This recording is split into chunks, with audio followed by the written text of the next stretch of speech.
right, Sean Zattel here with El Monstro, the Mexican Monster, WBC interim light heavyweight champion, taking on another undefeated, dangerous fighter.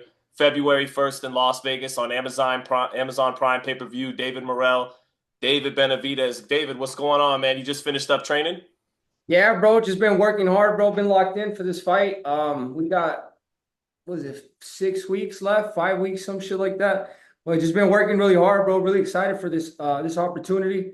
We're gonna be fighting at the T-Mobile Arena. It's probably gonna be one of my biggest fights to date. And I'm just very excited to, just continue to be winning my fights, looking impressively, and fights getting bigger and bigger every fight.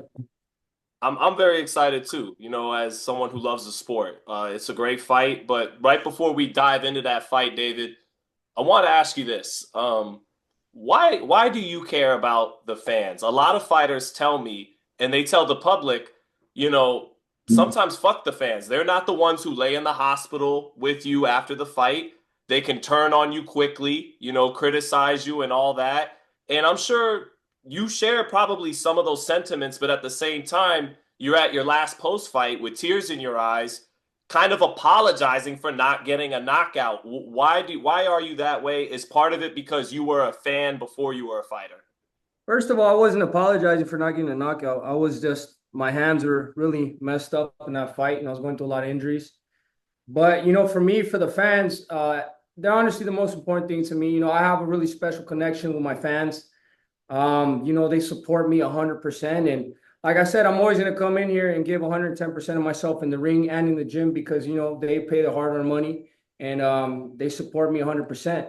But at the end of the day, I just want to put the best fights out on make the best fights possible. And I just want to be that one fighter that that everybody loved, the people's champion, the fighter that always guaranteed the great fights, no matter who he fought.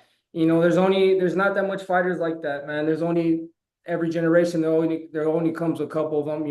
Maidana was one of them, Mayweather was one of them, Pacquiao was one of them. And it doesn't matter who they fought, it was always a great fight, and they always went out there and gave 110% of themselves. So for me, the belts are cool, everything is cool, but at the end of the day, I care about the people more. And, I feel like the people responded really good with that. And, I fight for them and then they fight for me as well. So on to the Morel fight. Had an explosive media day the other day with him. And I know you already explained it. Like you tried to shake his hand and he didn't want to shake the hand. But was any of that sending a message? Even going back to LA when you got in his face for the commercial, is any of this mental warfare, which a lot of the great fighters do once they become veterans, setting the tone, sending the message, any of that stuff? Yeah, definitely. That's exactly what it is. I've been trying to make him uncomfortable since the first time I seen him for the press conference. It's getting a little bit more personal now because obviously, we're starting to talk shit to each other. We don't like each other, and I think everybody's stirring the pot more. But this is fine. This is what I like. It doesn't distract me in any type of way. This actually gives me more energy, to go in there and finish the training camp even harder. And people when these are the best fights. You even seen them. There's a lot of examples like this, but these fights, these are the ones that that the fans want to see. That this is gonna be. I can't miss this type of fight. You know what I mean? So it's just making it. It's just making it. It's heating it up more and more. It's your second fight at 175. Do you feel like you need to return to the kind of the shape and the cut, whatever, that we saw in 2023 against Plant and Andrade? You got Memo back in camp. And how did you assess your first outing at 175? And do you feel like you'll be stronger at the weight in your second fight at 175? Oh, I definitely feel like I'd be stronger. I didn't tell a lot of people, and I haven't done a lot of interviews either explaining what happened. But I was going through a lot of injuries that fight. But like I said, I didn't bitch about anything. I knew the risks of that fight. I knew when I was in there, I had 8 weeks. I think it was 8 weeks left to the fight, and then I tore the tendon here. They told me I needed 7 weeks to let it heal, that I can't fight. I said, fuck that, I'm gonna still fight. And I wasn't using this hand for 3 weeks, and then for the sparring sessions, I fractured the knuckle here in sparring. And then I'm like, wow, man, well, I'm not going to cancel the fight. There's nothing that could happen that's going to make me cancel this fight. I didn't use these hands for like about 2 more weeks. Then I did a 12-round sparring session, the last sparring session I had for that camp, 3 weeks to the fight. and I got cut here. I got 13 stitches. So I was, the fight, I couldn't do strength and conditioning. I couldn't do nothing with my hands. I was just basically doing shadow boxing, head movement. But I still feel like I had a good fight, man. I feel like every time I sat down on my punches, I hurt Bosick, but it's just I couldn't use my hands. Right when even when I was doing mitts in the back room, my hands started swelling up, and there was a lot of pain. But for me to go in there win nine out of 12 rounds or 8 out of 12 rounds, I feel like against a fighter like that was a great performance. It wasn't a knockout. It wasn't you know, what I thought I was going to get. But, I think at that point, I was just really just trying to push myself mentally because I had two injured hands and I just, I wanted to go out there and get the knockout. So I thought if I started off fast, I'd get it. But my hands kind of let me down. But at the end of the day, this is the type of stuff that you got to deal with. And that's what gives me more experience coming into this fight. Well, you touched the key word right there, experience. Everyone agrees that experience is a factor in this fight in your advantage. How would you actually explain how that actually helps you on fight night, how that plays out on fight night? Because there's some fights like some fighters where they're really hard, and then you have to bring the best out in you. And then once you do that for a fight, you kind of know you use that as experience for the next fight. These are things I used against Anthony Durrell, against Andre, against Caleb Plant, and these are the type of little things that are going to help me in there because some fighters do kind of the same thing. So you could kind of take here and then put it there. You know what I mean? It's this experience at the end of the day.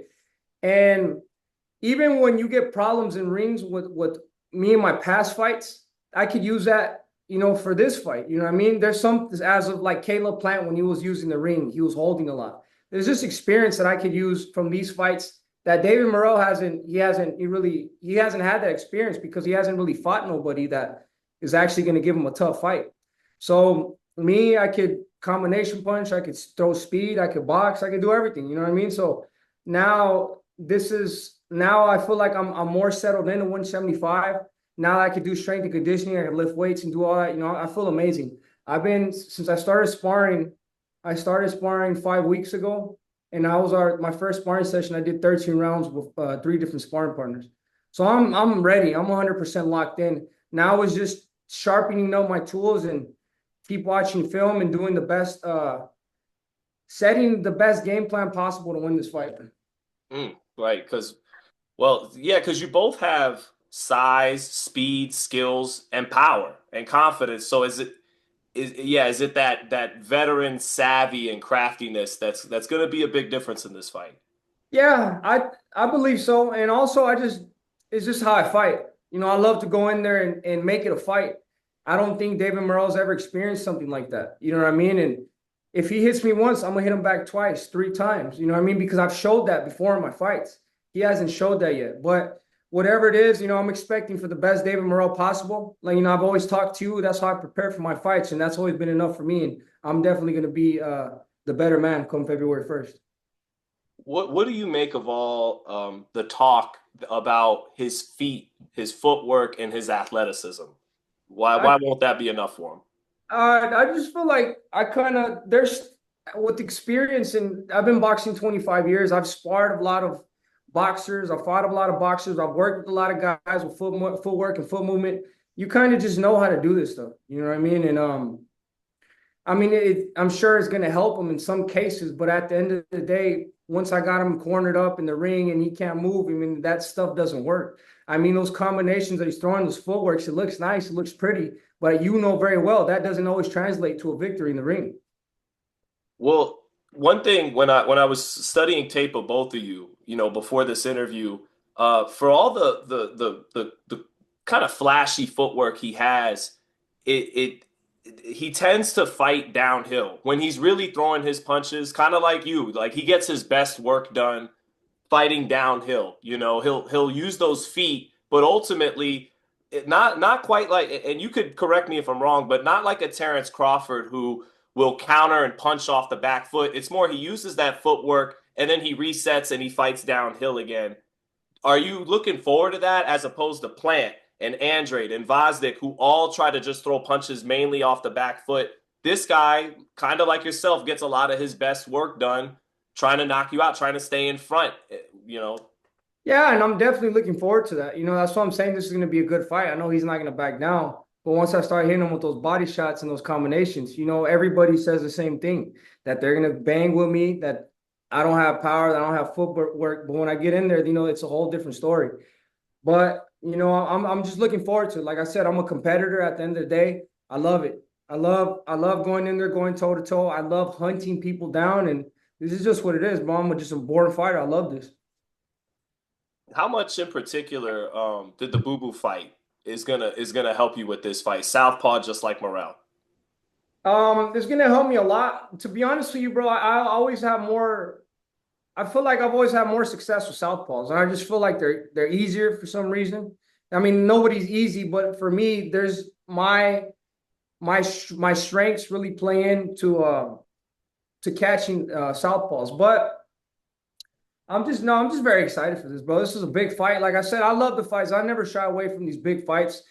I don't know why people think that David Morrell is going to scare me or his power, man. I've been around this my whole life, man. I love this. You know what I mean? And I'm not going to run from no fight. And if he wants to brawl it out in the middle of the ring, then we can do whatever he wants to do. Usually we think of counter punching as a guy walking guys into shots. Do you think, and I know you can't get too crazy about talking game plan stuff, but do you think we see some really good counter punching out of you on the front foot, catch and shoot, whatever?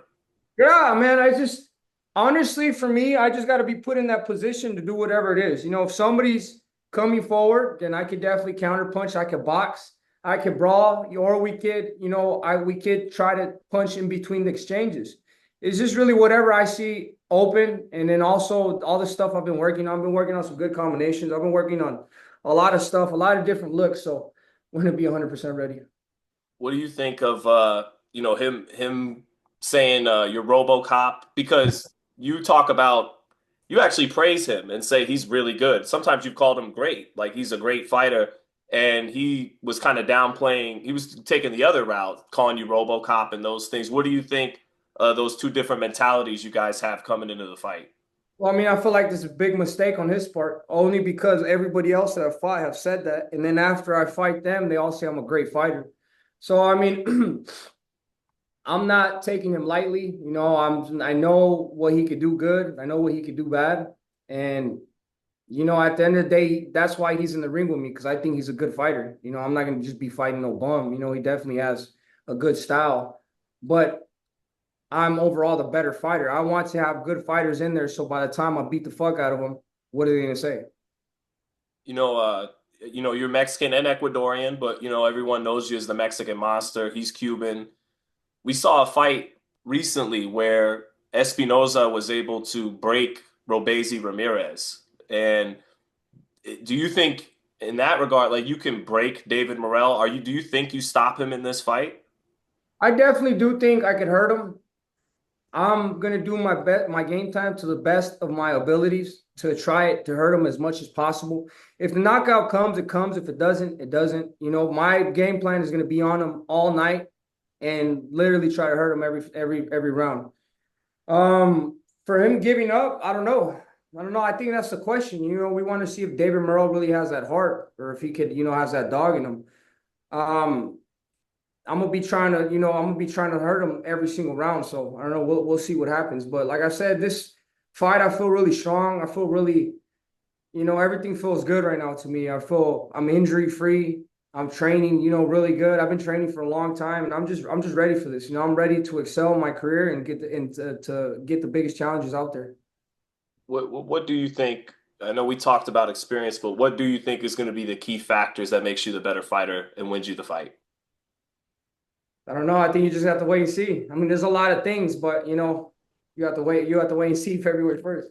That was part of taking the Morel fight. Like, I got to prove a point here. I can't cry about Canelo wanting to not fight me and then not give the young guy. They're saying I don't want to fight that fight. It's Yeah, like, exactly. I don't want to be a fucking hypocrite. right. That's what I said. And it wasn't that I wasn't giving him the opportunity. It's just that, to be honest with you, Caleb was a bigger fight than him. Boo Boo was a bigger fight than him.